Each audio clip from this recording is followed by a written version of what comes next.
ಶ್ರೀ ಗುರುಭ್ಯೋ ನಮಃ.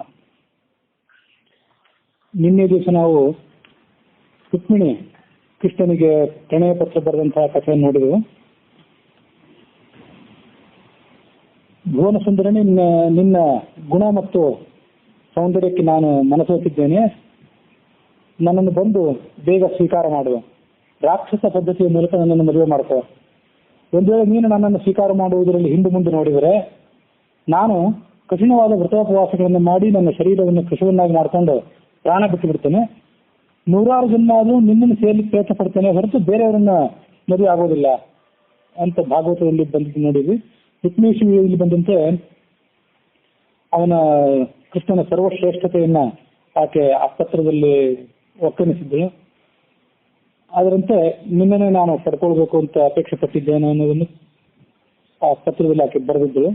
ಆ ಅಂಥ ಪತ್ರವನ್ನ ಆ ಬ್ರಾಹ್ಮಣ ಕೃಷ್ಣನಿಗೆ ತಂದು ಕೊಟ್ಟಾಗ ಕೃಷ್ಣ ಕೂಡಲೇ ಅವಳನ್ನ ಸ್ವೀಕಾರ ಮಾಡಬೇಕು ಅನ್ನೋ ದೃಷ್ಟಿಯಿಂದ ಕುಂದಿನಪುರಕ್ಕೆ ರಥವನ್ನೇರಿ ಬಂದ. ಅವನ ಹಿಂದೆ ಬಲರಾಮನು ಕೂಡ ಬಂದ ಅನ್ನೋ ಕಥೆ ನೋಡಿದ್ವಿ. ಅಲ್ಲಿ ಒಂದು ಅಂಶ ನಾನು ಹೇಳೋದು ಬಾಕಿ ಉಳಿದಿತ್ತು. ವಿವಾಹಗಳು 8 ವಿಧ. ಅದರಲ್ಲಿ ರಾಕ್ಷಸ ವಿವಾಹ ಅಂತ ಹೀಗೊಂದು ಮಾತು ಬಂದದನ್ನ ನಾವು ನೋಡಿದ್ವಿ. 8 ವಿಧವಾದಂತಹ ವಿವಾಹಗಳು ಯಾವ್ದ್ಯಾವುದು ಅದನ್ನು ನಾನು ಹೇಳೋದೊಂದು ಸ್ವಲ್ಪ ಅಂಶ ಒಂದು ಉಳಿದಿತ್ತು.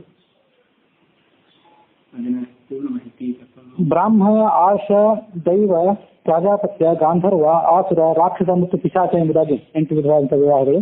ನಿನ್ನೆ ಹೇಳಿದಂತೆ ಬ್ರಾಹ್ಮ ವಿವಾಹ ಅಂತಂದ್ರೆ ಸದಾಚಾರಶೀಲನಾದಂತಹ ವರನಿಗೆ ಅಲಂಕೃತರಾದಂತಹ ಕನ್ಯೆಯನ್ನು ದಾನ ಮಾಡೋದೇನಿದೆ ಅದು ಬ್ರಾಹ್ಮ ವಿವಾಹ. ಆಮೇಲೆ ಆರ್ಷ ವಿವಾಹ ಅಂದ್ರೆ ಋಷಿಗಳ ಸಂಬಂಧಿಯಾದಂತಹ ವಿವಾಹ ಅಂತ ಅರ್ಥ. ಬ್ರಾಹ್ಮ ವಿವಾಹ ಅಂದ್ರೆ ಬ್ರಾಹ್ಮಣರಿಗೆ ಸಂಬಂಧಪಟ್ಟಂತ ವಿವಾಹ ಅಂತ ಅರ್ಥ. ಆರ್ಷ ವಿವಾಹ ಅಂದ್ರೆ ಋಷಿಗಳಿಗೆ ಸಂಬಂಧಪಟ್ಟದ್ದು.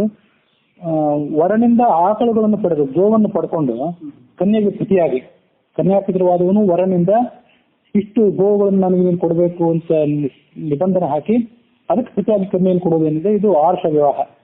ಅದಾದ್ಮೇಲೆ ದೈವ ವಿವಾಹ ಮುಂದಿನದು. ದೈವ ವಿವಾಹ ನಿನ್ನೆ ಸೂಚನೆ ಮಾಡಿದ್ದೆ.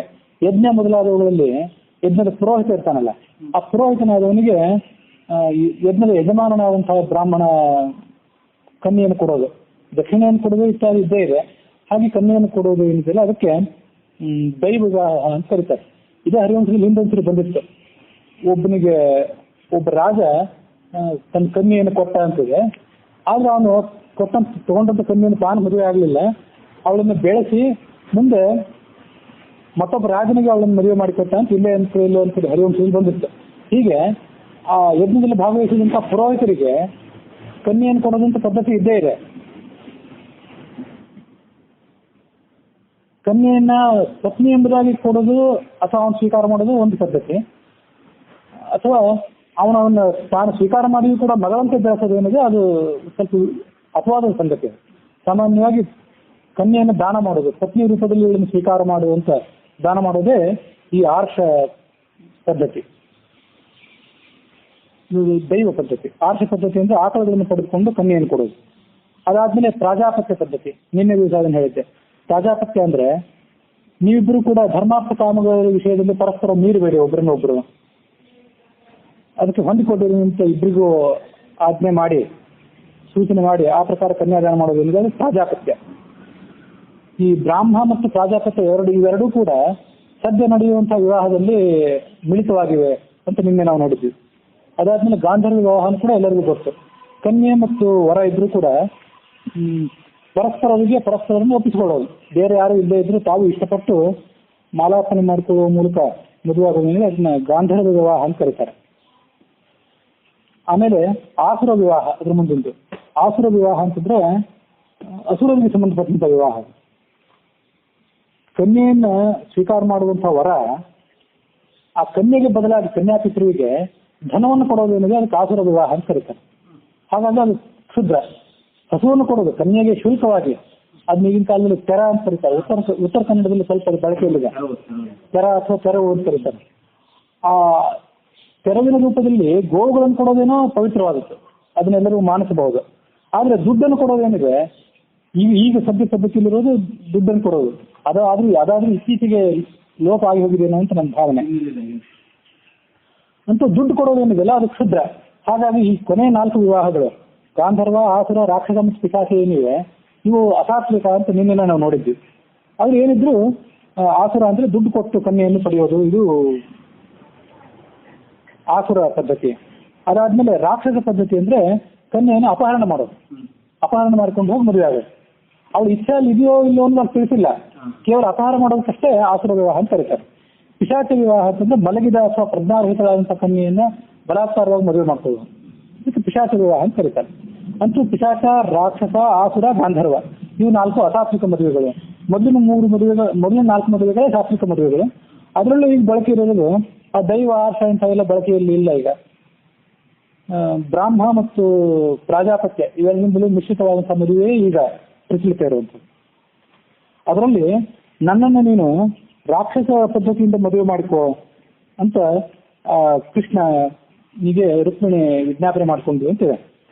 ಅಲ್ಲಿ ರಾಕ್ಷಸ ಪದ್ಧತಿಯಿಂದ ಮದುವೆ ಮಾಡ್ಕೊಳ್ಳೋದು ಹೇಗೆ, ಅಸಾತ್ವಿಕವಾದಂಥ ರಾಕ್ಷಸ ಪದ್ಧತಿ ಕೃಷ್ಣನಿಗೆ ಸ್ವೀಕಾರಯೋಗ್ಯ ಆಗೋದು ಹೇಗೆ ಅಂತಂದ್ರೆ, ಅಪಹಾರ ಮಾಡಬೇಕು ಅನ್ನೋ ದೃಷ್ಟಿಯಿಂದ ಅಷ್ಟೇ, ಅವಳಿಗೆ ಇಚ್ಛೆ ಇರಲಿಲ್ಲ ಅಂತಲ್ಲ. ಅಲ್ಲಿ ಕನ್ಯೆಗೆ ಇಚ್ಛೆಗೆ ವಿರುದ್ಧವಾಗಿ ಅವಳನ್ನ ಅಪಹಾರ ಮಾಡಿದರೆ ಅದು ಪೂರ್ಣವಾಗಿ ರಾಕ್ಷಸ, ಪೂರ್ಣವಾಗಿ ಅಸಾತ್ವಿಕ ಮತ್ತು ಸ್ವೀಕಾರ ಅಯೋಗ್ಯ. ಆದರೆ ಕನ್ಯೆಗೆ ಇಚ್ಛೆ ಇದ್ದೇ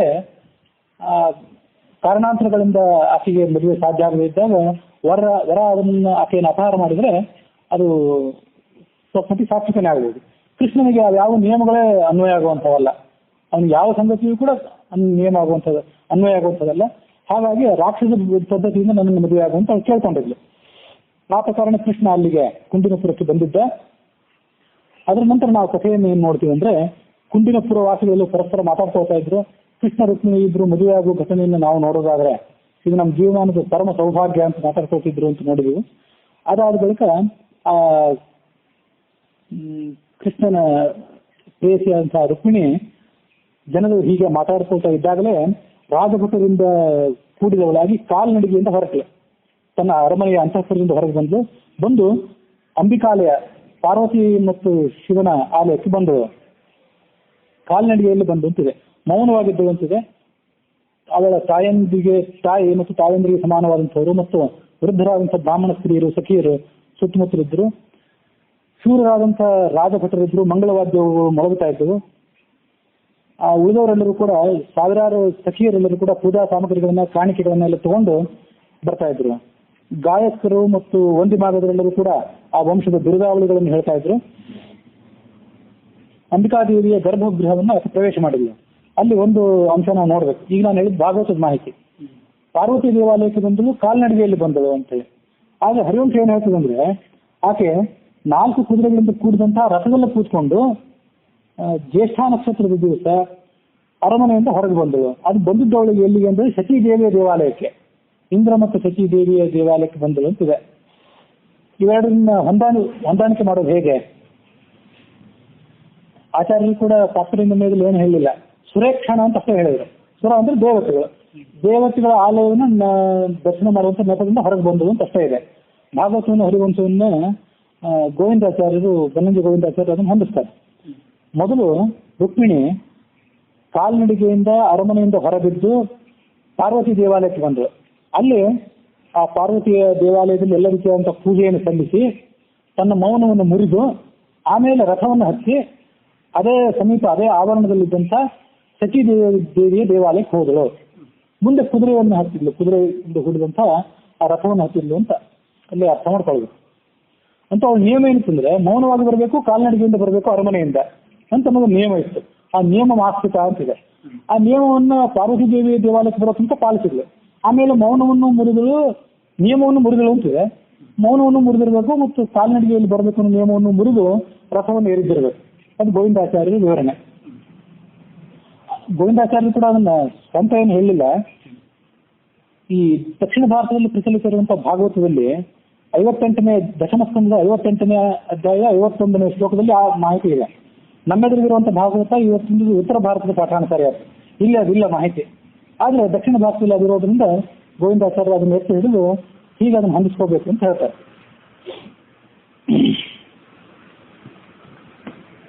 ಅಂಬಿಕಾದೇವಿಯ ಗರ್ಭಗೃಹವನ್ನು ಪ್ರವೇಶ ಮಾಡಿದ್ಲು. ವಿವಾಹಕ್ಕೆ ಸಂಬಂಧಪಟ್ಟಂತಹ ವಿಧಿವಿಧಾನಗಳನ್ನು ತಿಳಿದಂತಹ ವೃದ್ಧರಾದಂತಹ ಬ್ರಾಹ್ಮಣ ಸ್ತ್ರೀಯರು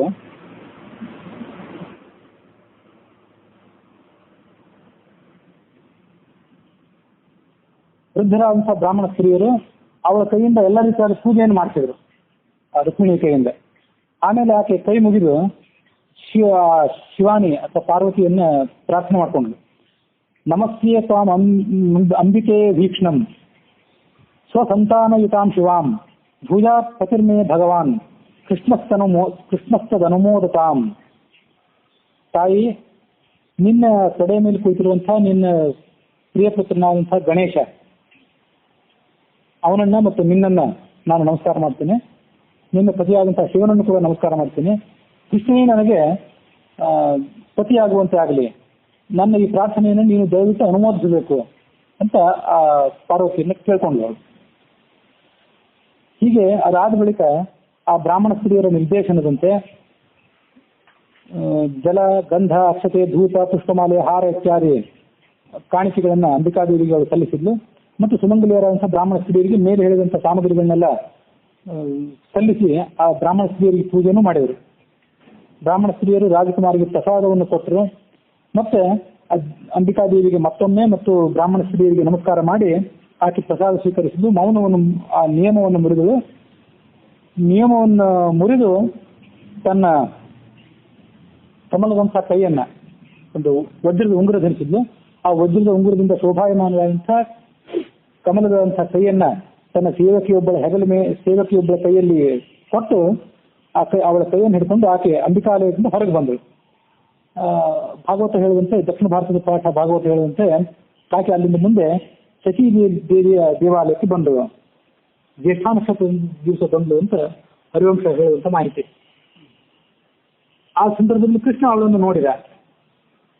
ಅವಳನ್ನು ನೋಡಿದಾಗ ಅವನ ಮನಸ್ಸು ಅವಳ ಕಡೆ ಆಕರ್ಷಿತ ಆಯಿತು. ಪ್ರಜ್ವಲಿಸುವಂತಹ ಅಗ್ನಿಯ ಜ್ವಾಲೆಯಂತೆ ಇಲ್ಲಿ ತನಕ ಭೂಗತವಾಗಿದ್ಲೇನೋ ಇದ್ದಕ್ಕಿದ್ದಂತೆ ಹೊರಗೆ ಬಂದ್ಲೇನೋ ಅನ್ನುವಂಥ ಕಾಣುವಂತೆ ದೇವ ಮಾಯೆ ಅಂತ ಅವಳಿದ್ಲು. ಮೂರ್ತಿಮತ್ತಾಗಿ ಬಂದಂತಹ ಭೂದೇವಿ ಅಂತ ಇದ್ಲು. ಚಂದ್ರನ ಬೆಳದಿಂಗಳೇನಾದ್ರೂ ಶ್ರೀರೂಪ ಧರಿಸಿ ಬಂದಿದೆಯೇನೋ ಅನ್ನುವಂತ ಕಾಣಿಸ್ತಿದ್ಲು. ಇದು ಆಕೆಯ ಸೌಂದರ್ಯ. ಇಲ್ಲಿ ತನಕ ಅವಳನ್ನ ಕೇವಲ ಮನಸ್ಸಿನಿಂದ ಮಾಡ್ತಾನೆ ನೋಡಿದಂತೆ ಕೃಷ್ಣ. ಈಗ ಇದ್ದಾಳೆ ರುಕ್ಮಿಣಿ ಅಂತ ಕೇಳಿದಂತೆ ಇವತ್ತು ಅವಳನ್ನ ಕಣ್ತುಂಬ ನೋಡಿದಂತೆ. ಅವಳಿಗೆ ಹರಿವಂಶದಲ್ಲಿ ಶ್ಯಾಮ ಅಂತ ಶಬ್ದ ಪ್ರಯೋಗ ಮಾಡಿದೆ. ಶ್ಯಾಮ ಅನ್ನೋ ಶಬ್ದಕ್ಕೆ ವ್ಯಾಖ್ಯಾನಕಾರರು 16 ವರ್ಷ ಪ್ರಾಯದಲ್ಲಿ ಇದ್ಲು ಅಂತ ವರ್ಣನೆ ಅದಕ್ಕೆ ಅರ್ಥ ಬರೀತಾರೆ. ಶ್ಯಾಮ ಅನ್ನೋ ಶಬ್ದಕ್ಕೆ ನಾನಾ ರೀತಿಯಾದ ಅರ್ಥಗಳಿವೆ. 16 ವರ್ಷದವಳಿದ್ಲು ಅಂತ ಅರ್ಥ ಮಾಡ್ಬೋದು, ಅಥವಾ ಸುಂದರಿ. ತನ್ನ ಶರೀರದಿಂದಲೂ ಮನಸ್ಸಿನಿಂದಲೂ ಎಲ್ಲರಿಗೂ ಹಿತವನ್ನು ಬಯಸುವಂಥವಳು, ವಿಶೇಷವಾಗಿ ಪತಿಗೆ ಹಿತವನ್ನು ಬಯಸುವಂಥವಳಿಗೆ ಶ್ಯಾಮ ಅಂತ ಕೋಶ ಹೇಳುವ ಅರ್ಥ, ಅಥವಾ 16 ವರ್ಷದವಳು ಅಂತ. ಆ ಸಂದರ್ಭದಲ್ಲಿ ಅವಳು ಬಿಳಿಯದಾದಂತಹ ಒಂದು ರೇಷ್ಮೆಯ ಸೀರೆಯನ್ನು ಉಟ್ಕೊಂಡಿದ್ಲು. ಅವಳ ಸರ್ವಾಂಗ ಲಕ್ಷಣಗಳ ವರ್ಣನೆಯನ್ನು ಹರಿವಂಶದಲ್ಲಿ ಮಾಡ್ತಾರೆ. ಯಜ್ಞದಲ್ಲಿ ತುಪ್ಪದ ಆಹುತಿಯನ್ನು ಕೊಟ್ಟ ಕೂಡಲೇ ಅಗ್ನಿಯ ಜ್ವಾಲೆ ಹೇಗೆ ಮೇಲೆ ಇರ್ತವಲ್ಲ, ಹಾಗೆ ಆ ರುಕ್ಮಿಣಿ ದೇವಿಯನ್ನು ನೋಡಿದ ಕೂಡಲೇ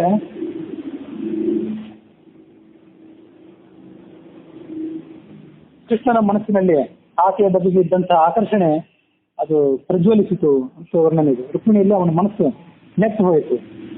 ಆಗ ಅವನು ತನ್ನ ಸಹಾಯಕರಾದಂತಹ ಬಲರಾಮ ಮೊದಲಾದಂತಹ ಯಾದವರ ಜೊತೆ ಸೇರಿ ಮುಂದಿನ ಕೆಲಸ ಏನ್ ಮಾಡಬೇಕು, ಅವಳನ್ನ ಅಪಹಾರ ಯಾವಾಗ ಮಾಡೋದು, ಯಾವ ಕ್ಷಣದಲ್ಲಿ ಮಾಡಬೇಕು ಅಂತ ಆಲೋಚನೆ ಮಾಡಿದ.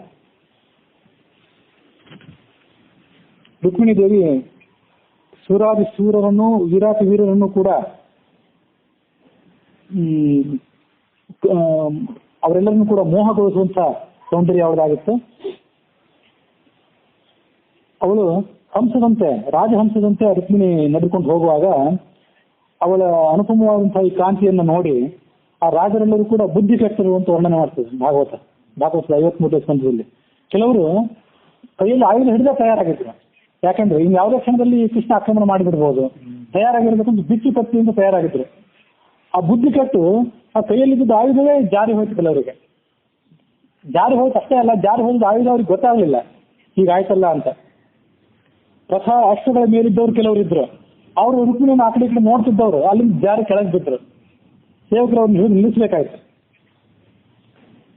ಹೀಗೆ ಕೋಮಲವಾದ ಹೆಜ್ಜೆಗಳನ್ನು ಇಟ್ಕೊಂಡು ಆ ರುಕ್ಮಿಣಿಯಲ್ಲಿಂದ ನಡ್ಕೊಂಡು ಹೋದ್ಲು. ಈ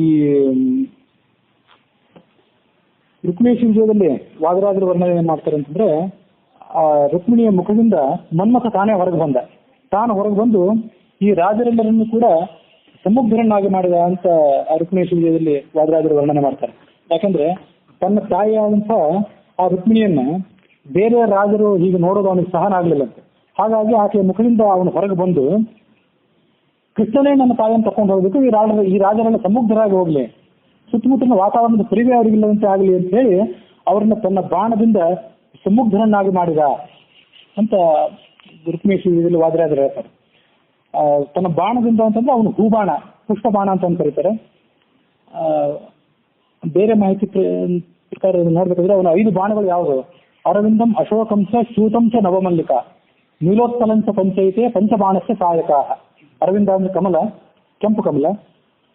ಆಮೇಲೆ ಅಶೋಕ, ಅರವಿಂದಂ ಅಶೋಕಂಚ, ಚ್ಯೂತ ಅಂದ್ರೆ ಮಾವಿನ ಚಿಗುರು. ಆಮೇಲೆ ನವಮಲ್ಲಿಕ, ಮಲ್ಲಿಗೆ ಹೂವು. ಆಮೇಲೆ ನೀಲೋತ್ಪಲ, ನೀಲಕಮಲ. ಹೀಗೆ ಮನ್ಮಥನಿಗೆ 5 ಬಾಣಗಳು, ಹೂವಿನ ಬಾಣಗಳು. ಈ ಹೂವಿನ ಬಾಣಗಳನ್ನು ಪ್ರಯೋಗ ಮಾಡಿ ಅವನು ಎಲ್ಲರ ಮನಸ್ಸನ್ನ, ಸ್ತ್ರೀ ಪುರುಷರ ಮನಸ್ಸನ್ನ ಪ್ರಕ್ಷುಬ್ಧಗೊಳಿಸ್ತಾನೆ ಅಂತ ವರ್ಣನೆ. ಹೀಗೆ ತನ್ನ ಬಾಣದಿಂದ ಆತ ಎಲ್ಲರನ್ನು ಸಮುದ್ರನಾಗಿ ಮಾಡಿದ. ರುಕ್ಮಿಣಿಯ ಮೈಯಿಂದ ಕಮಲದ ಸುವಾಸನೆ ಎಲ್ಲ ಕಡೆ ಪಸರಿಸ್ತಾ ಇತ್ತು ಅಂತ ವಾದಿರಾಜರು ಹೇಳ್ತಾರೆ. ಅದರ ವ್ಯಾಖ್ಯಾನದಲ್ಲಿ, ರುಕ್ಮಿಣಿ ವ್ಯಾಖ್ಯಾನದಲ್ಲಿ ಅವಳು ಪದ್ಮಿನಿ ಜಾತಿಯ ಸ್ತ್ರೀಯಾಗಿದ್ಲು, ಶ್ರೇಷ್ಠ ಜಾತಿಯ ಸ್ತ್ರೀಯಾಗಿದ್ಲಾದ್ರಿಂದ ಪದ್ಮದ ಸುಗಂಧ ಅವಳ ಮೈಯಿಂದ ಬರ್ತಿದ್ದು ಸರಿಯೇ.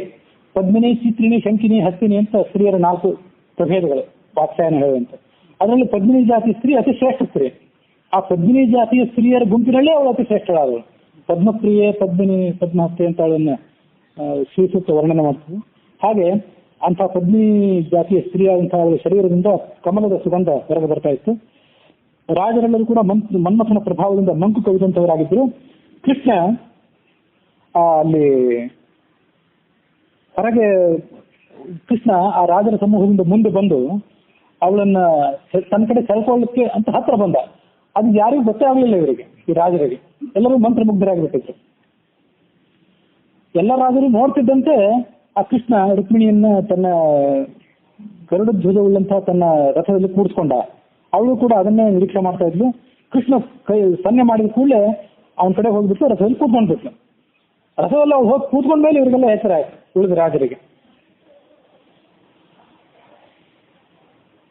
ಅಲ್ಲಿದ್ದಂತಹ ಕಾವಲುಗಾರರಿದ್ರು. ಆ ಕಾವಲುಗಾರರನ್ನೆಲ್ಲರನ್ನು ಕೂಡ ಬಲರಾಮ ಆಯುಧಗಳನ್ನು ತಗೊಳ್ಳಿಲ್ಲ, ಆಯುಧಗಳನ್ನು ತಗೊಳ್ಳಿಲ್ಲ. ಅವನು ಅಲ್ಲಿದ್ದಂತಹ ಸುತ್ತಮುತ್ತಲು ಇದ್ದಂಥ ವೃಕ್ಷದ ರೆಂಬೆಗಳೇನಿತ್ತು ಅದರಿಂದ ಹೊಡೆದು ಓಡಿಸಿಬಿಟ್ಟ ಕಾವಲುಗಾರರನ್ನು. ಯಾದವರೆಲ್ಲರೂ ಕೂಡ ಬಲರಾಮನಿಗೆ ಮತ್ತು ಕೃಷ್ಣನಿಗೆ ಸುತ್ತುವರೆದು ನಿಂತರು ರಕ್ಷಣೆಗಾಗಿ, ಅಂಗರಕ್ಷಕರೆಲ್ಲರೂ ಕೂಡ. ಹೀಗೆ ಆ ಸಿಂಹ ತನ್ನ ಬೇಟೆಯನ್ನು ತಗೊಂಡು ಹೋಗುವಂತೆ ರುಕ್ಮಿಣಿಯನ್ನ ಕೃಷ್ಣ ತೆಗೆದುಕೊಂಡು ಮುಂದೆ ಹೊರಟ. ಆಗ ಅವರೆಲ್ಲರೂ ಕೂಗಾಳಿ ಶುರು ಮಾಡಿದರು, ಭಾಗವತ ಹೇಳುವಂತೆ ಆ ರಾಜರೆಲ್ಲರೂ. ಅಹೋ ಧಿಗಸ್ಮಾನ್ ಯಶ ಆಪ್ತಧನ್ವನಾಂ ಗೋಪೈರ್ಹೃತಂ ಕೇಸರಿನಾಂ ಮೃಗೈರಿವ.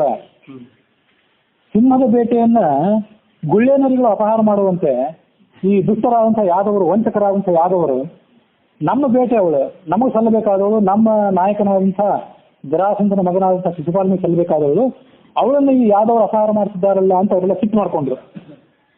ಅಂತ ಅವರು ಯುದ್ಧಕ್ಕೆ ಸನ್ನದ್ಧರಾದರು ಅನ್ನೋರಿಗೆ ಭಾಗವತದ ದಶಮಸ್ಕಂದದ 53ನೇ ಅಧ್ಯಾಯ ಅಲ್ಲಿಗೆ ಮುಕ್ತಾಯವಾಗಿದೆ. ಕೃಷ್ಣ ಅಲ್ಲಿಂದ ತನ್ನ ಯುದ್ಧದ ನಿರ್ವಹಣೆಯನ್ನು ಬಲರಾಮನಿಗೆ ಒಪ್ಪಿಸಿಬಿಟ್ಟ. ಮುಂದೆ ನೀನು ಅವ್ರ ಕೆಲಸ ನೋಡ್ಕೋ, ನಾನು ರುಕ್ಮಿಣಿಯನ್ನು ಕರ್ಕೊಂಡು ಮುಂದೆ ಹೋಗಿಬಿಡ್ತೇನೆ. ಕೃಷ್ಣನ ಕೈ ಆ ರುಕ್ಮಿಣಿಯ ನಡುವನ್ನು ಬಳಸಿತ್ತು ಅಂತ ಆ ರುಕ್ಮಿಣಿ ಅವರು ವಾದಿರಾಜರು ವರ್ಣನೆ ಮಾಡ್ತಾರೆ. ರುಕ್ಮಿಣಿಯ ಕಪೋಲಗಳು ಆ ಕೃಷ್ಣನ ಸಾಮೀಪ್ಯವನ್ನು ಹೊಂದಿ ಹೊಳಿತಾ ಇತ್ತು. ಕೃಷ್ಣ ತನ್ನ ಕೈಗಳಿಂದ ಅವಳ ನಡುವನ್ನು ಹಿಡ್ಕೊಂಡಿದ್ದ, ಬಳಸಿದ್ದ, ಅವಳಿಗೆ ಹೆದರಿಕೆ ಆಗಬಾರ್ದಂತೆ. ಹಾಗಾಗಿ ಆಕೆ ಮತ್ತಷ್ಟು ಪ್ರಫುಲ್ಲಳಾಗಿದ್ಲು. ಹಾಗೆ ಸಂತೋಷ ಸಾಗರದಲ್ಲಿ ಮುಗಿದ್ಲು, ಹಾಗೂ ನಾಚಿಕೆಯ ಸಾಗರದಲ್ಲಿ ಕೂಡ ಅವಳು ಮುಗಿದ್ಲು. ತನ್ನ ಪಾಣಿಗ್ರಹ ಮುಂದೆ ಏನಾಗೋದಿದೆ, ಮದುವೆ ಏನಾಗೋದಿದೆ, ಅದಕ್ಕಿಂತ ಇದೇ ದೊಡ್ಡದು, ಈಗ ನಾನು ಕರ್ಕೊಂಡಲ್ಲ ಸಾಕು ಅಂತ ಅವಳು ಭಾವಿಸಿದ್ಲು ಅಂತ ರುಕ್ಮಿಣಿ ವಿಜಯದ 14ನೇ ಸರ್ಗದ ಕೊನೆಯ ಶ್ಲೋಕದಲ್ಲಿ ಅವರು ವಾದರಾಜರು ವರ್ಣನೆ ಮಾಡ್ತಾರೆ. ಹೀಗೆ ಕೃಷ್ಣ ಬಲರಾಮ ಮೊದಲಾದಂಥವರಿಗೆ ಆ ಯುದ್ಧದ ಭಾರವನ್ನೆಲ್ಲ ಒಪ್ಪಿಸಿ ತಾನು ಮುಂದೆ ನಡೆದ. ಅವರೆಲ್ಲರೂ ಕೂಡ ಕೋಪದಿಂದ ಕಿಡಿಕಿಡಿಯಾದ್ರು, ಕವಚಗಳನ್ನು ಧರಿಸಿದ್ರು, ವಾಹನಗಳನ್ನು ಏರಿದ್ರು, ಕೃಷ್ಣನನ್ನು ಹಿಂಬಾಲಿಸಿದ್ರು. ಕೃಷ್ಣನನ್ನ ಹಿಂಬಾಲಿಸಿದಾಗ ಕೃಷ್ಣನ ಮೇಲೆ ಆ ರಾಜರೆಲ್ಲರೂ ಕೂಡ ತಮ್ಮ ಬಾಣಗಳನ್ನ ಪ್ರಯೋಗ ಮಾಡಿದ್ದನ್ನ, ಶಸ್ತ್ರಾಸ್ತ್ರಗಳನ್ನು ಪ್ರಯೋಗ ಮಾಡಿದ್ದನ್ನು ನೋಡಿ ಆಕೆ ಭಯಪಟ್ಟಳು. ಭಯದಿಂದಲೂ ಮತ್ತು ನಾಚಿಕೆಯಿಂದಲೂ ಕೂಡ ಕೃಷ್ಣನ ಕಡೆ ನೋಡಿದ್ಲು. ಆಗ ಕೃಷ್ಣ ಅಟ್ಟಹಾಸ ಮಾಡಿ ಮತ್ತೆ ಹೇಳಿದ, ಭಯ ಪಡಬೇಡ, ನಿನ್ನ ಕಡೆಯ ಸೈನ್ಯ ಏನಿದೆ ಆ ಸೈನ್ಯವನ್ನು ನಾನು ಈಗ ಕ್ಷಣದಲ್ಲೇ ನುಚ್ಚುನೂರು ಮಾಡ್ತೇನೆ ಅಂತ ಹೀಗೆ ಹೇಳಿ ಕೃಷ್ಣ ಯುದ್ಧಕ್ಕೆ ತಯಾರಾಗ್ತಿದ್ದಂತೆ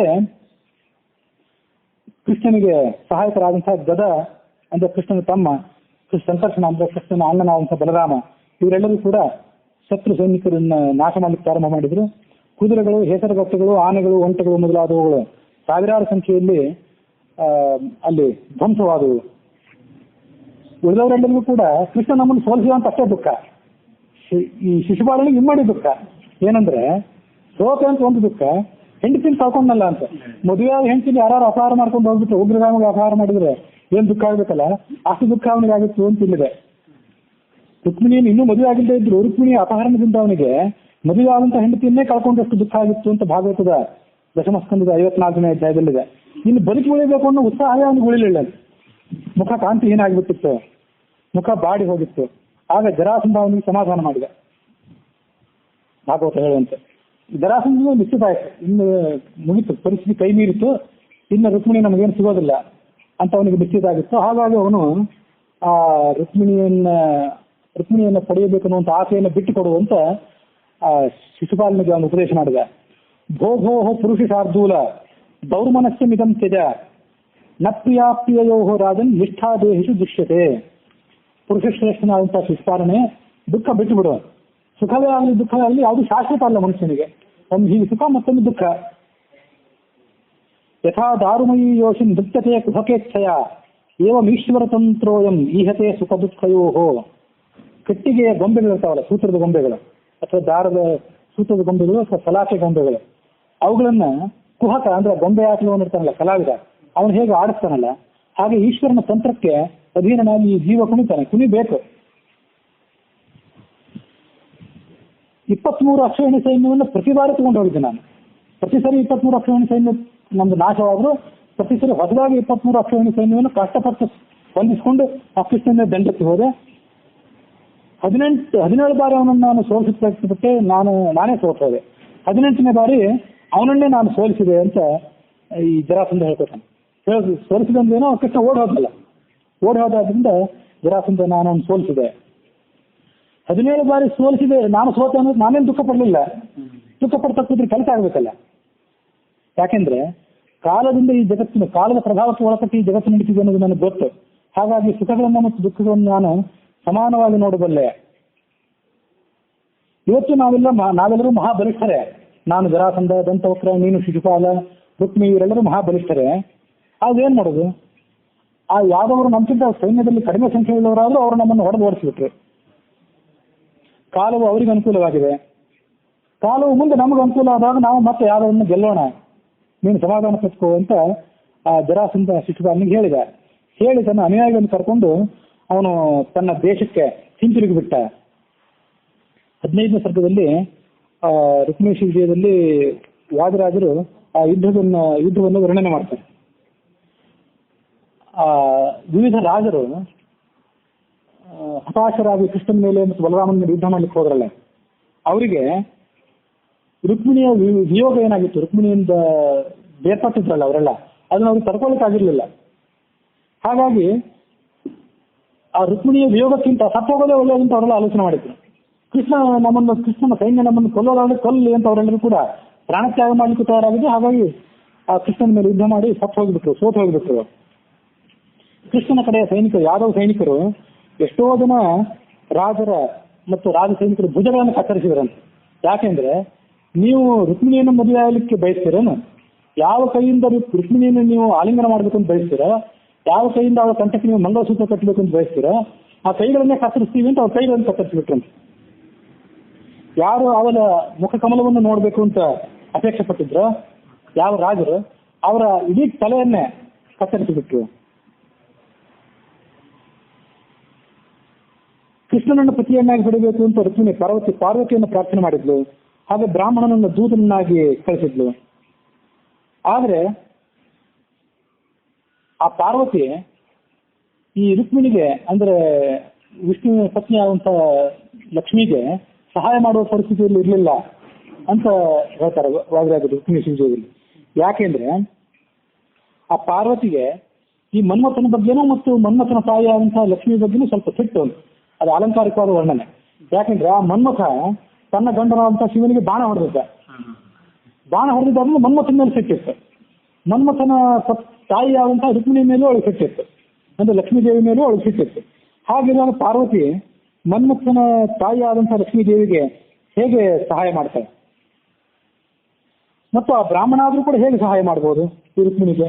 ಅವನೇ ಅಲ್ಪಕಲ್ಲ, ದುರ್ಬಲನಾದಂಥ ಬ್ರಾಹ್ಮಣ ಜಗತ್ತಿನ ತಾಯಿಯಾದಂಥ ಲಕ್ಷ್ಮೀ ದೇವಿಗೆ ಏನು ಸಹಾಯ ಮಾಡ್ಬೋದು? ಹಾಗಾಗಿ ಯಾವ ಪಾರ್ವತಿಯನ್ನಾಗಲಿ ಆ ಬ್ರಾಹ್ಮಣನನ್ನಾಗಲಿ ಕೃಷ್ಣ ನಂಬ್ಕೊಂಡು ಕೂತ್ಕೊಳ್ಳಿಲ್ಲ. ಅದಕ್ಕೆ ತಾನಾಗೆ ಬಂದು ಅವಳಿಗೆ ತನ್ನ ಕರಕಮಲವನ್ನು ಅವಳ ಕೈ ಕೊಟ್ಟು ಅವಳನ್ನು ಕಾಪಾಡಿದ. ಹೀಗೆ ಆ ರಾಜರೆಲ್ಲರೂ ಕೂಡ ಅಲ್ಲಿ ಸೋತು ಹೋದ್ರು. ಕೃಷ್ಣ ಆ ರಾಜರನ್ನ ಸಂಹಾರ ಮಾಡಲಿಲ್ಲ. ಕೃಷ್ಣನ ಸೈನ್ಯವು ಕೂಡ ಅಲ್ಲಿ ಅವರನ್ನ ಸಂಹಾರ ಮಾಡಲಿಲ್ಲ. ಮತ್ತೆ ಆ ರಾಜರು ಸೋತು ಹೋಗಿದ್ದು ಯಾಕೆ? ಜರಾಸಂಧ, ಶಿಶುಪಾಲ, ದಂತವಕ್ರ ಮೊದಲಾದವರು ಸೋತು ಹೋದ್ರಲ್ಲ. ಯಾಕೆ ಸೋತು ಹೋದ್ರು ಅಂದ್ರೆ ಅವರು ತಾವು ಮಾಡಿದ ಪಾಪದಿಂದ ಸೋತು ಹೋದ್ರು. ನಾವು ಜಗತ್ತಿನಲ್ಲಿ ನಾವು ಮಾಡಬಹುದಾದಂತ ಎಲ್ಲ ಪಾಪಗಳಿಗಿಂತಲೂ ಅತಿ ದೊಡ್ಡ ಪಾಪ ಅಂದ್ರೆ ಯಾವುದು?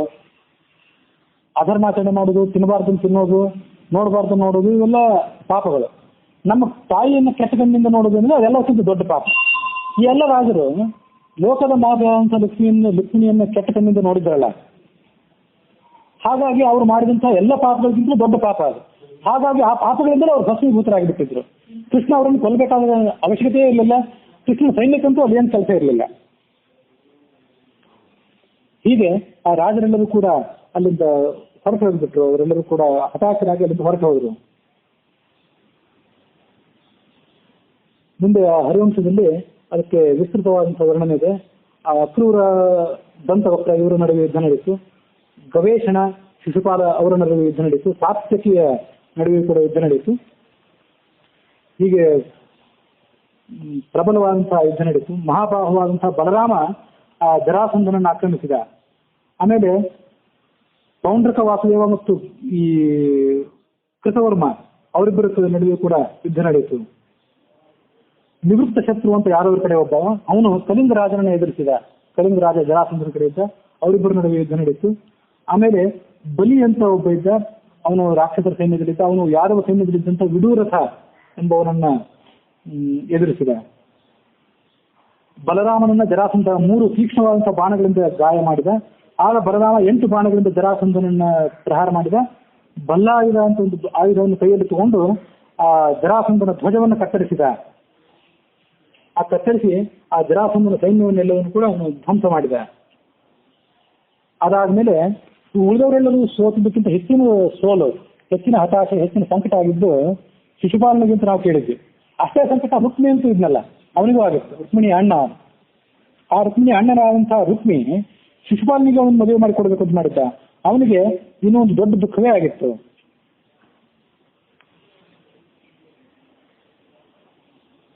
ಅವನು ಏನ್ ಮಾಡಿದ ಅಂದ್ರೆ ಎಲ್ಲ ರಾಜರ ಎದುರಿಗೆ ಒಂದು ದೊಡ್ಡ ಪ್ರತಿಜ್ಞೆಯನ್ನು ಮಾಡಿದ. ಅಹತ್ವಾ ಸಮರೇ ಕೃಷ್ಣಂ ಅಪ್ರತ್ಯುಷ್ಯತ ರುಕ್ಮಿಣೀಂ ಹುಂಡಿನಂ ನ ಪ್ರವೇಕ್ಷ್ಯಾಮಿ ಸತ್ಯಮೇತ ದ್ರವೀಮಿ ವಹ. ಈ ಮಾತನ್ನೆಲ್ಲರೂ ಕೇಳಿ ಅಂತ ಹೇಳಿದ.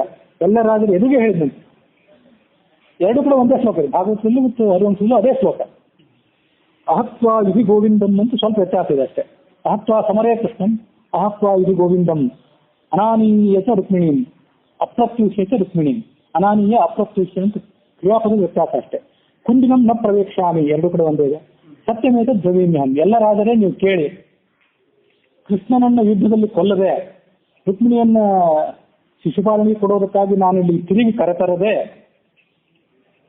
ಕುಂಡಿನಪುರಕ್ಕೆ, ನನ್ನ ರಾಜಧಾನಿ ಅಂತ ಕುಂಡಿನಪುರಕ್ಕೆ ನಾನು ಪ್ರವೇಶ ಮಾಡೋದಿಲ್ಲ, ಇದು ನನ್ನ ಪ್ರತಿಜ್ಞೆ ಅಂತ ಒಂದು ಘನವಾದ ಪ್ರತಿಜ್ಞೆಯನ್ನು ಮಾಡಿಬಿಟ್ಟ.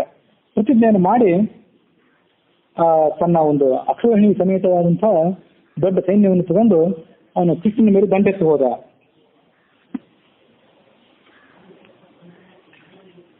ಸಾರಥಿಗೆ ಆಜ್ಞೆ ಮಾಡಿದ, ಕೃಷ್ಣ ಇರುವಲ್ಲಿಗೆ ನನ್ನ ರಥವನ್ನು ಓಡಿಸು, ಇವತ್ತು ನಾನು ಅವನ ಜೊತೆ ಯುದ್ಧ ಮಾಡಬೇಕಾಗಿದೆ, ಅವನನ್ನು ಕೊಲ್ಲಬೇಕಾಗಿದೆ, ದುಷ್ಟನಾದಂತಹ ಕಪಟಿಯಾದಂತಹ ಕೃಷ್ಣನನ್ನು ಕೊಲ್ಲಬೇಕಾಗಿದೆ. ಕೃಷ್ಣನ ಮೇಲೆ ಅವನು 3 ಬಾಣಗಳನ್ನು ಪ್ರಯೋಗ ಮಾಡಿದ. ಈ ರುಕ್ಮಿ ಕೃಷ್ಣನ ಮೇಲೆ 3 ಬಾಣಗಳನ್ನು ಪ್ರಯೋಗ ಮಾಡಿ ಅವನನ್ನು ತಡೆ ಹಿಡಿದು ನಿಲ್ಲಿಸಿದ ಅಂತ ಕಥೆ ಇದೆ. ಅಷ್ಟೊತ್ತಿಗಾಗಲೇ ಕೃಷ್ಣ ಎಲ್ಲಿ ಹೋಗಿದ್ದ ಅಂದ್ರೆ ನರ್ಮದಾ ನದಿ ತೀರಕ್ಕೆ ಹೋಗಿದ್ದ. ನಾಗಪುರ, ಇದು ಕುಂಡಿನಪುರ. ಇಲ್ಲಿಂದ ನರ್ಮದಾ ನದಿ ತೀರ ಮಧ್ಯಪ್ರದೇಶ ಅಂದ್ರೆ ದ್ವಾರಕಾ ನಗರದ ಹಾದಿ, ಆ ನರ್ಮದಾ ನದಿ ತೀರಕ್ಕೆ ಕೃಷ್ಣ ತಲುಪಿದ್ದ ಅಂತ ವಿಷ್ಣು ಪರ್ವದ ಹರಿವಂಶದ ವಿಷ್ಣು ಪರ್ವದ 60ನೇ ಅಧ್ಯಾಯ. ಆ ನರ್ಮದಾ ನದಿ ತೀರದಲ್ಲಿ ಕೃಷ್ಣ ಸ್ವಲ್ಪ ಹೊತ್ತು ವಿಶ್ರಾಂತಿಗಾಗಿ ನಿಂತಿದ್ನೇನೋ, ಅಲ್ಲಿದ್ದಂಥ ತನ್ನ ಪ್ರಿಯತಮೆಯಾದಂತಹ ರುಕ್ಮಿಣಿಯೊಡನೆ ಇದ್ದಂಥ ಕೃಷ್ಣನನ್ನು ನೋಡಿದ. ಅವರಿಬ್ಬರ ನಡುವೆ ಭಯಂಕರವಾದಂತಹ ಯುದ್ಧ ನಡೆಯಿತು. ನೀನು ಯದುಕುಲಕ್ಕೆ ಕಳಂಕ ಅಂತ ಕೃಷ್ಣನನ್ನ ಆತ ನಿಂದನೆ ಮಾಡಿದ. ಕಾಗೆಯು ಎಲ್ಲರೂ ಮಧ್ಯದಲ್ಲಿ ಬಂದು ಯಜ್ಞದ ಹವಿಸ್ಸನ್ನು ಅಪಹಾರ ಮಾಡುವಂತೆ ನೀನು ನನ್ನ ತಂಗಿಯನ್ನು ಅಪಹಾರ ಮಾಡಿದ್ದಿ, ನಿನ್ನ ದುರಹಂಕಾರವನ್ನು ನಾನೀಗ ಅಡಗಿಸ್ತೇನೆ, ನನ್ನ ಬಾಣಗಳಿಂದ ನೀನು ಸತ್ತು ಹೋಗ್ತಿ, ಅದಕ್ಕಿಂತ ಮೊದಲು ಎಚ್ಚರಿಕೆಯಿಂದ ನನ್ನ ತಂಗಿಯನ್ನು ಬಿಟ್ಟು ಬಿಡು. ಕೃಷ್ಣ ಅವನ ಮಾತನ್ನು ಕೇಳಿ ಕೂಡಲೇ ಅವನ ಮೇಲೆ ಬಾಣಗಳನ್ನು ಪ್ರಯೋಗ ಮಾಡಿದ. ಆ ಶಿಶುಪಾಲನ ಜೊತೆ ಮತ್ತು ಕೆಲವರು ಕೂಡ ಇದ್ದರು. ಅವರ ನಡುವೆ ಬಹಳ ಘೋರವಾದಂತಹ ಯುದ್ಧ ನಡೆಯಿತು. ಕೃಷ್ಣ ಆ ರುಕ್ಮಿಯ ಧನುಸ್ಸನ್ನು ಕತ್ತರಿಸಿದ. ಆವಾಗ ಆ ರುಕ್ಮಿ ಪರಿಘ ಅಂತ ಒಂದು ಆಯುಧ, ಅದನ್ನು ಸ್ವೀಕಾರ ಮಾಡಿದ. ಕೃಷ್ಣ ಅದನ್ನು ಕೂಡ ಕತ್ತರಿಸಿದ. ಆವಾಗ ರುಕ್ಮಿ ಕತ್ತಿ ಮತ್ತು ಗುರಾಣಿಗಳನ್ನು, ಖಡ್ಗ ಮತ್ತು ಗುರಾಣಿಗಳನ್ನು ತಗೊಂಡು ತನ್ನ ರಥದಿಂದ ಇಳಿದು ಕೃಷ್ಣನನ್ನ ಕೊಂದೇ ಬಿಡಬೇಕು ಅಂತ ಹೇಳಿ ಪತಂಗ ಬೆಂಕಿಯ ಕಡೆ ಧಾವಿಸುವಂತೆ ಅದೊಂದು 2-3 ಕಡೆ ವರ್ಣನೆ ನಾನು ನೋಡಿದ್ದು. ನರಸಿಂಹನನ್ನು ಹಿರಣ್ಯಕಶಿಪು ಎದುರಿಸುವಾಗಲೂ ಕೂಡ ಪತಂಗವು ಬೆಂಕಿಯನ್ನು ಎದುರಿಸಿದ ಅಂತಿತ್ತು. ಹಾಗೆ ಕೃಷ್ಣನ ಮೇಲೆ ಅವನು ಧಾವಿಸಿದ. ಆಗ ಕೃಷ್ಣನು ಕೂಡ ತನ್ನ ತೀಕ್ಷ್ಣವಾದಂಥ ಖಡ್ಗವನ್ನು ತೆಗೆದುಕೊಂಡು ಅವನ ಕತ್ತಿ ಮತ್ತು ಗುರಾಣಿಗಳನ್ನು ಧ್ವಂಸ ಮಾಡಿದ. ಆಗ ಆ ರುಕ್ಮಿಣಿ ತನ್ನ ಪ್ರಿಯತಮನಾದಂಥ ಕೃಷ್ಣನ ಕಾಲುಗಳಿಗೆ ಬಿದ್ದು ತನ್ನ ದಯನೀಯವಾದ ಧ್ವನಿಯಿಂದ ಕೃಷ್ಣನಿಗೆ ವಿನಂತಿ ಮಾಡಿಕೊಂಡಳು. ಯೋಗೇಶ್ವರ ಪ್ರಮೇಯ ಆತ್ಮನ್ ದೇವದೇವ ಜಗತ್ಪತೆ ಹಂತುಂ ನಾರ್ಹಸಿ ಕಲ್ಯಾಣಂ ಭ್ರಾತರನ್ನೇ ಮಹಾಭುಜ. ದೇವದೇವನೇ ಜಗತ್ಪತಿಯೇ, ನನ್ನ ಅಣ್ಣ ನನಗೆ ಎಷ್ಟಾದ್ರೂ ಪ್ರಿಯ, ಅವನನ್ನು ನೀನು ಕೊಲ್ಲಬೇಡ ಅಂತ ಹೀಗೆ ಅವಳು ರುಕ್ಮಿಣಿ ಕೃಷ್ಣನನ್ನು ಪ್ರಾರ್ಥನೆ ಮಾಡಿಕೊಂಡ್ಳು. ಹರಿವಂಶದಲ್ಲಿ ಕೂಡ ಅವರ ವಿಸ್ತೃತವಾದಂತಹ ವರ್ಣನೆ ಇದೆ. ಅನೇಕ ದಿವ್ಯಾಸ್ತ್ರಗಳನ್ನ ಆ ರುಕ್ಮಿ ಶಿಶುಪಾಲನ ಮೇಲೆ ಪ್ರಯೋಗ ಮಾಡಿದ. ಶಿಶುಪಾಲನ ಮೇಲೆ ರುಕ್ಮಿ ಕೃಷ್ಣನ ಮೇಲೆ ಪ್ರಯೋಗ ಮಾಡಿದ. ಕೃಷ್ಣ ತಾನೂ ಕೂಡ ಅನೇಕ ದಿವ್ಯಾಸ್ತ್ರಗಳನ್ನ ಆ ರುಕ್ಮಿಯ ಮೇಲೆ ಪ್ರಯೋಗ ಮಾಡಿ ಅವನ ರಥದ ಮೂಕಿ ಅದನ್ನು ಧ್ವಂಸ ಮಾಡಿದ, ರಥದ ಕುದುರೆಗಳನ್ನು ಧ್ವಂಸ ಮಾಡಿದ. ಅವನು ನೆಲದ ಮೇಲೆ ಬಿದ್ದು ಹೊರಲಾಡಿ ಪ್ರಾರಂಭ ಮಾಡಿದ. ರುಕ್ಮಿ ಕೃಷ್ಣನ ಏಟನ್ನು ತಾಳದೆ.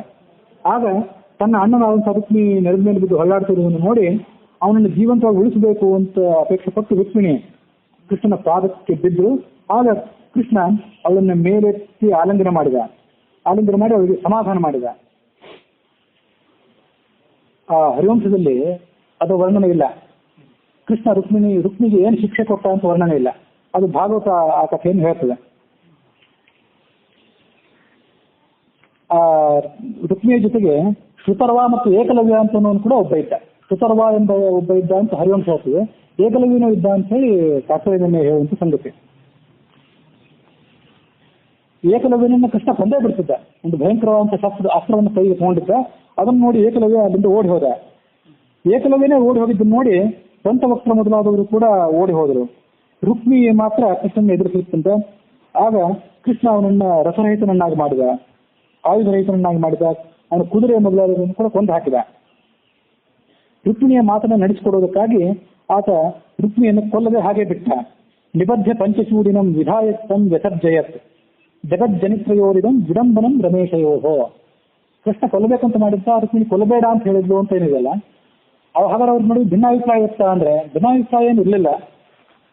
ಅವನಿಗೆ ಏನು ಶಿಕ್ಷೆ ಕೊಡಬೇಕು, ಅವನನ್ನು ಕೊಲ್ಲಬೇಕು ಉಳಿಸ್ಬೇಕು, ಅದನ್ನ ಕೃಷ್ಣ ಮೊದಲೇ ನಿಶ್ಚಯಿಸಿದ್ದ. ಆದ್ರೂ ಇವನು ಕೊಲ್ಲಬೇಕು ಅಂತ ಹೋಗೋದು, ಅವನನ್ನ ಅಣ್ಣ ಅನ್ನೋ ಪ್ರೀತಿಯಿಂದ ಪ್ರಾರ್ಥನೆ ಮಾಡೋದು ಇದೆಲ್ಲ ಏನಿದೆ ಅವರ ಲೀಲೆ ಅಂತ ಅದನ್ನ ಅರ್ಥ ಮಾಡ್ಕೊಳ್ಬೇಕು. ಅದು ಶಾಸ್ತ್ರೀಯ ನೀಡಿದ ಮಾಹಿತಿ. ಜಗಜ್ಜನಿತ್ರಯೋರಿದಂ ವಿಡಂಬನಂ ರಮಾ ರಮೇಶಯೋಹೋ.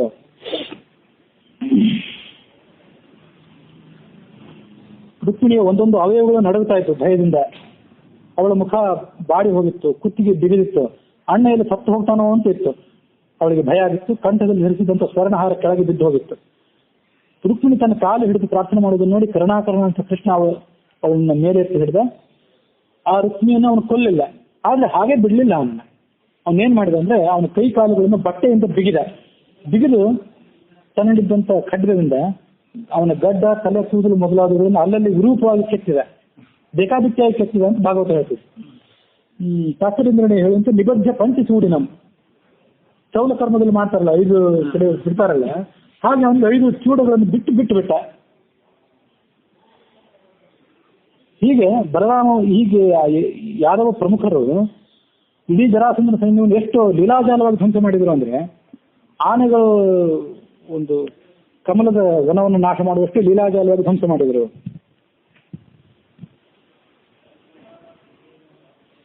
ರುಕ್ಮಿಣೀಶ್ವರಿ ಏನ್ ಹೇಳ್ತದಂದ್ರೆ, ಕೃಷ್ಣ ಯಾಕೆ ರುಕ್ಮಿಣಿಯನ್ನ ಶಿಖಾರಹಿತನನ್ನಾಗಿ ಮಾಡಿದ, ಅವನ ತಲೆ ಯಾಕೆ ಬೋಳಿಸಿದ ಅಂದ್ರೆ, ಅವನ ತಲೆ ಬೋಳಿಸ್ಕೊಳ್ಳಿಕ್ಕೆ ಯೋಗ್ಯನಾಗಿದ್ದ.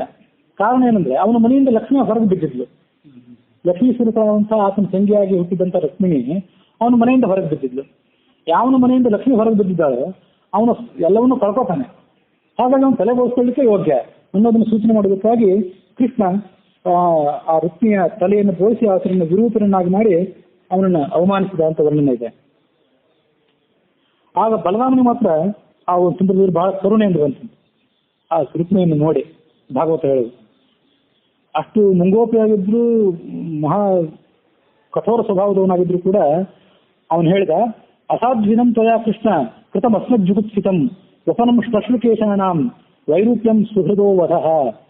ಅಲ್ಲಿ ಹೋಗಿ ಆ ರುಕ್ಮಿಯ ಕೈಕಾಲವನ್ನು ಕಟ್ಟಿದ್ದಲ್ಲ ಕೃಷ್ಣ ಬಟ್ಟೆಯಿಂದ, ಅದನ್ನೆಲ್ಲವನ್ನು ಕೂಡ ಆ ಬಲರಾಮ ಬಿಡಿಸಿ ಕೃಷ್ಣನಿಗೆ ಹೇಳಿದ, ಕೃಷ್ಣ ತಪ್ಪು ಮಾಡಿಬಿಟ್ಟೆ ನೀನು, ನಮ್ಮ ಬಂಧು ಇವನನ್ನ ನೀನು ತಲೆ ಕೂದಲೆಲ್ಲ ಬೋಳಿಸಿ ಅವನನ್ನು ವಿರೂಪ ಮಾಡಿದೆಯಲ್ಲ, ವಿರೂಪ ಮಾಡುವುದು ಅವನು ಕೊಂದಂಗೆ ಇದೆ, ಇದನ್ನ ನೀನು ಮಾಡಬಾರ್ದಿತ್ತು. ಆಮೇಲೆ ಅವನು ರುಕ್ಮಿಣಿಗೂ ಸಮಾಧಾನ ಪಡಿಸಿದ, ನಿನ್ನ ಪ್ರಿಯತಮನಾದಂಥ ಕೃಷ್ಣ ನಿನ್ನ ಅಣ್ಣನಾದಂಥ ರುಕ್ಮಿಗೆ ವೈರೂಪ್ಯವನ್ನು ಮಾಡಿದ, ಅವನ ತಲೆ ಬೋಳಿಸಿ ಅವಮಾನ ಮಾಡಿದ ಅಂತ ದುಃಖ ಪಡಬೇಡ. ಅವನು ತನ್ನ ದುಷ್ಕೃತ್ಯದಿಂದಾಗಿ ಇದಕ್ಕೆ ಯೋಗ್ಯನಾಗಿದ್ದ, ಆದರೂ ನನ್ನ ತಮ್ಮ ಹೀಗೆ ಮಾಡಬಾರ್ದಿತ್ತು. ಆದ್ರೆ ನಿನ್ನ ಅಣ್ಣ ಮಾತ್ರ ದುಷ್ಟನೇ, ಹಾಗಾಗಿದ್ದು ಈ ಥರ ನಾವು ಮಾಡಬೇಕಾಯ್ತು ಅಂತ ಆ ಬಲರಾಮ ಒಂದು 4-5 ಶ್ಲೋಕಗಳಿಂದ ಆ ರುಕ್ಮಿಣಿಗೆ ಸಮಾಧಾನ ಮಾಡಿದ ಅನ್ನುವ ಘಟನೆ ಆ ಭಾಗವತದಲ್ಲಿದೆ. ಹೀಗೆ ಆ ರುಕ್ಮಿಣಿ ಭಗವಂತನಾದಂತಹ ಬಲರಾಮನ ಸಂಬೋಧನೆಯನ್ನ, ಅವನ ಉಪದೇಶವನ್ನು ಕೇಳಿ ತನಗೆ ಉಂಟಾದಂತಹ ಅಸಮಾಧಾನ ದುಃಖವನ್ನು ಬಿಟ್ಟುಕೊಟ್ಟಳು. ಹೀಗೆ ಆ ರುಕ್ಮಿಣಿಯ ಸೈನ್ಯ ಮತ್ತು ಅವನ ತೇಜಸ್ಸು ಎಲ್ಲವೂ ಕೂಡ ಧ್ವಂಸವಾಗಿ ಹೋಗಿತ್ತು. ಅವನಿಗೆ ಉಳಿದುದಂದ್ರೆ ಪ್ರಾಣ ಮಾತ್ರ, ಅದು ಅವನ ಸಹೋದರಿಯಾದಂತಹ ಆ ರುಕ್ಮಿಣಿಯ ಪ್ರಾರ್ಥನೆಗೆ ಅನುಸಾರವಾಗಿ.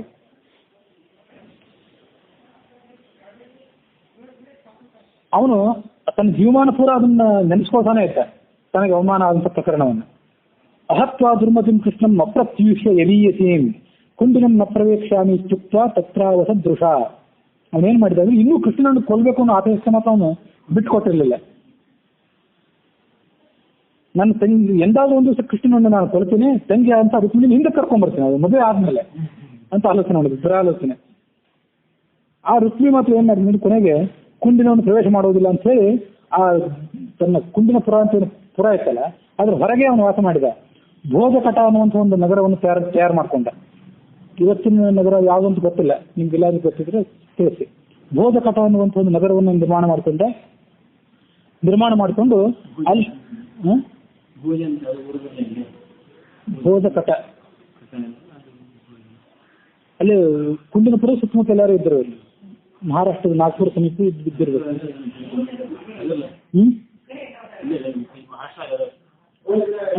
ಭೋಜಕಟ ಅನ್ನುವಂಥ ಒಂದು ನಗರವನ್ನ ತಯಾರು ಮಾಡಿಕೊಂಡು ಅವನು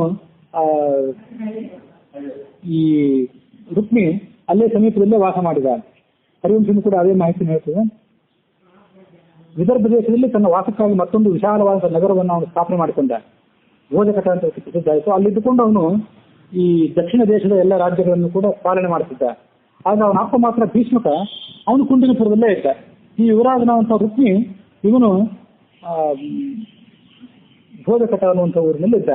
ಅದಾದ ನಂತರ ಕೃಷ್ಣ ದ್ವಾರಕಾ ನಗರಕ್ಕೆ ಬಂದು ಆ ರುಕ್ಮಿಣಿಯನ್ನ ಮದುವೆ ಮಾಡಿಕೊಂಡ ಅನ್ನುವಂಥ ವರ್ಣನೆ ಮುಂದೆ ಹರಿವಂಶದಲ್ಲಿದೆ. ಭಾಗವತದಲ್ಲಿ ಕೂಡ ಆ ರುಕ್ಮಿಣಿಯ ವಿವಾಹದ ವರ್ಣನೆ ಭಾಗವತದ ದಶಮಸ್ಕಂದ 55ನೇ ಅಧ್ಯಾಯದಲ್ಲಿದೆ ಮತ್ತು 61ನೇ ಅಧ್ಯಾಯದಲ್ಲಿ ವಿಷ್ಣು ಪರ್ವ ಹರಿವಂಶದಲ್ಲಿ ಆ ಮದುವೆ ವರ್ಣನೆ ಇದೆ. ವಾದಿರಾಜರು ಕೂಡ ರುಕ್ಮಿಣಿಯ ಮದುವೆಯ ವರ್ಣನೆಯನ್ನ ತಮ್ಮ ರುಕ್ಮಿಣಿ ಸೀತೆ ಅನ್ನುವಂಥ ಕಾವ್ಯದಲ್ಲಿ ಮಾಡಿದ್ದಾರೆ. ಅದರ ವಿಸ್ತಾರವಾದಂಥ ವರ್ಣನೆಯನ್ನು ನಾಳೆ ನೋಡೋಣ.